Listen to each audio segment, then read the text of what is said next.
Oh, Candy Rock. Candy Rock used to be Candy Rock, now it's Terror Rock.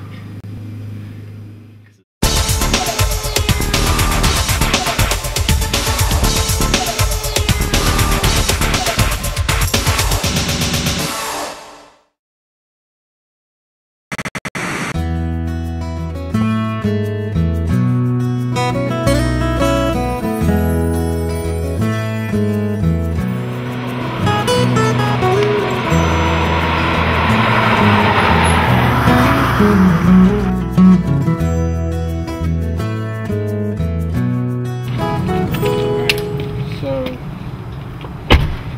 we'll leave the car here.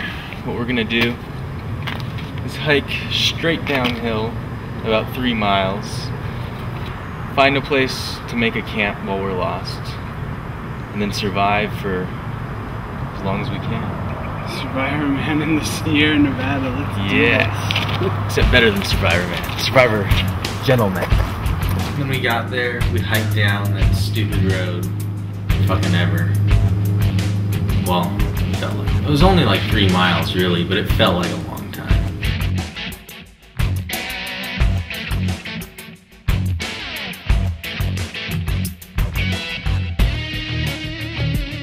Just like that first part is all paved and it's like a gravel road and whatever, that's cool, but that's just like walking downhill.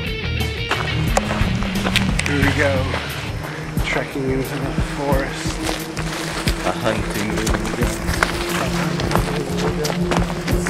But when you get to that part where it's the steps that are like, they're literally like 2 feet, 1.5 to 2 feet, that's like a workout right there. Instead of going to like the normal way that we usually go, which is quote unquote the safe route, even though it's as slippery as sand on glass, like we went the other way to the right, which takes you basically on like a ledge that's only about 10 inches in width, just big enough for our feet really.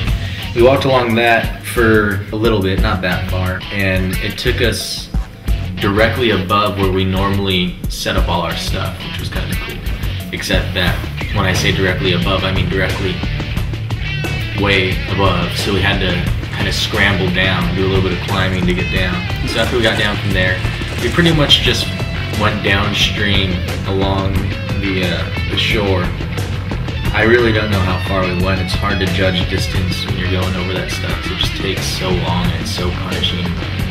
Just scrambling over all those huge rocks. You're half climbing, half walking, half jumping the whole time.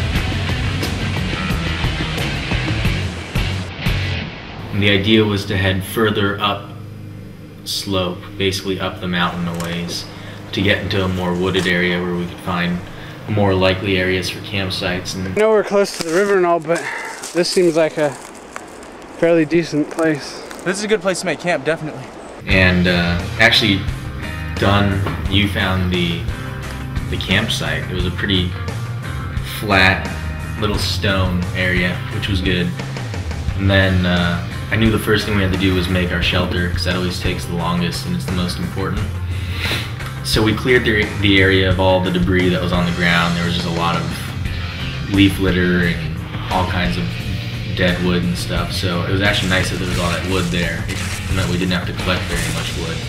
So for the fire pit, we just used some stones to make a little circular area on the flattest part of the rock we could find, and that was pretty good. And then to make our shelter, we had to scrounge up some branches, some pretty big branches, because we had to make a shelter big enough that we could both fit in there with all of our gear. And then we just made a pretty simple A-frame. It was pretty tiny though. But yeah, we just made a simple A-frame, so just like your traditional tent type shelter. And we made the frame, then we laid a skeleton of branches on that, tied it all on there with some twine that we had with us. Then we just wove and laid leafy branches on top of that, and then we went and grabbed those tarps and the mattress that we found and the blankets and laid those on top to give us a little bit of extra waterproofing protection. And then there was also, I believe it was cedar bark, I'm pretty sure it was cedar bark, very fibrous type of pine bark, and we laid that on top, and that gave us an extra layer of protection. really nice. Got everything built. We took a break. I think we boiled some tea, and that was nice. We got ourselves going.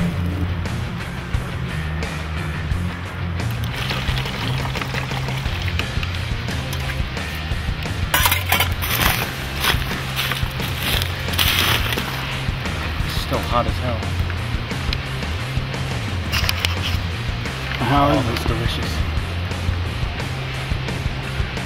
That's good. That's very good. Everybody should bring some tea along with that. Look at that. That is scalding. Actually, is it? Oh no, that's just the drips from the side. I don't know if I could drink this.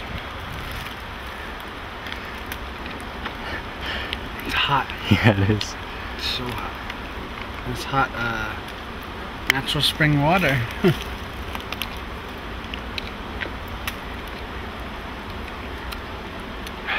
How is it? Good. Is it revitalizing you? Ah! It revitalizes body and mind. It's better than Red Bull. The power! And then we went exploring. When we were exploring, like we saw the cooler, I think, right when we started, and you pointed it out, and you saw it, and I said, oh shoot, we'll have to come back for that.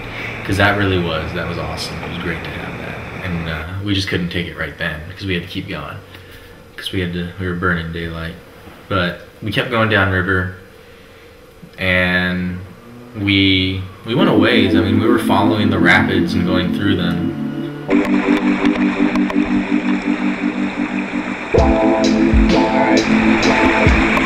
using to filter out some of the crap that's floating in the water.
That's what Ashley... Rescue Team Cali, shout out. What? No, it's fucking Chris. Let's swim over to them.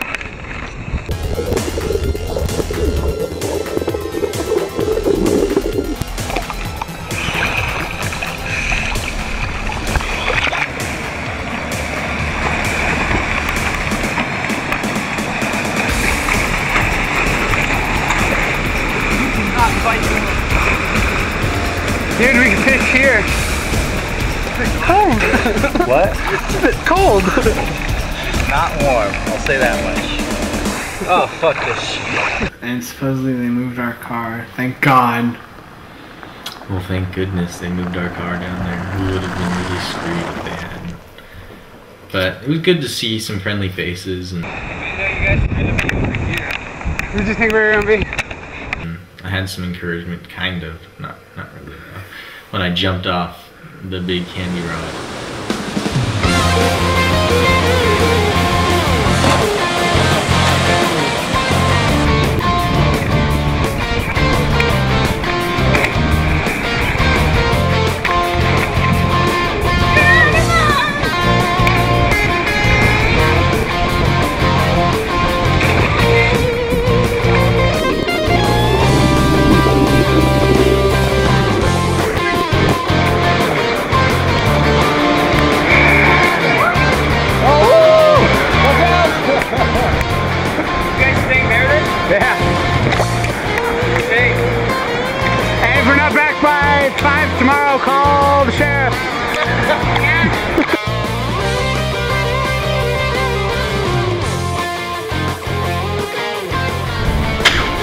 those aren't rain clouds up there.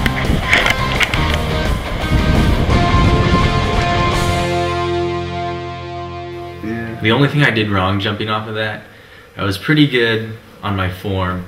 I didn't stay straight enough, and I forgot to clench my ass, which is key when jumping from a tall distance, because I ended up with water in my ass, and it was not fun. You gotta clench that shit. Good enema. Clench it up. Clench it up. We slowly went back. My feet were hurting at that point. It was cold and it was starting to get dark, but I was having a good time just swimming, and we started to go back. We found one of the pools that we had actually passed on our way up, and we knew there were fish in there. And so I happened to have brought a hook and some line with me, and I couldn't catch anything at first. I didn't have any bait, and I was trying hard to find something to put on there, and I finally came across some little freshwater snails that were in the river, in some soil on the very edge of the river. And so I grabbed those, and I had about 4 or 5 of them, and I was using them, and the fish really loved it. And they wanted to be caught. They obviously had never seen a hook before, because they were going even for just the bare hook, but they wouldn't eat it whole. And then finally, on like my second or third shell, I got a fish, and it was awesome. I caught a fish! I caught a fish! Holy shit, I caught a fish! So we gutted it, took out all the guts, the entrails, the heart, the liver, the lungs, everything. It was so small, we just tore everything out.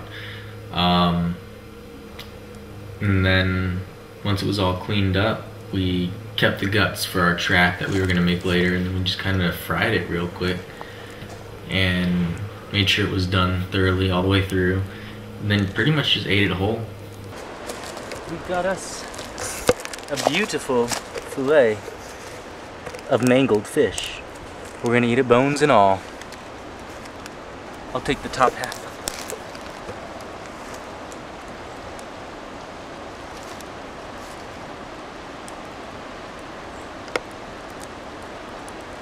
Tastes a little fishy, but it's not bad. No.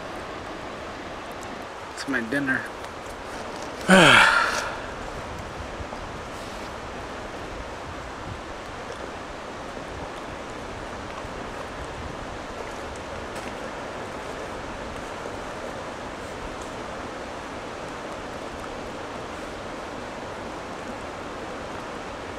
Not really supposed to eat the tail, are you? You can't. It's fine. You gonna eat this? Is it bad? No.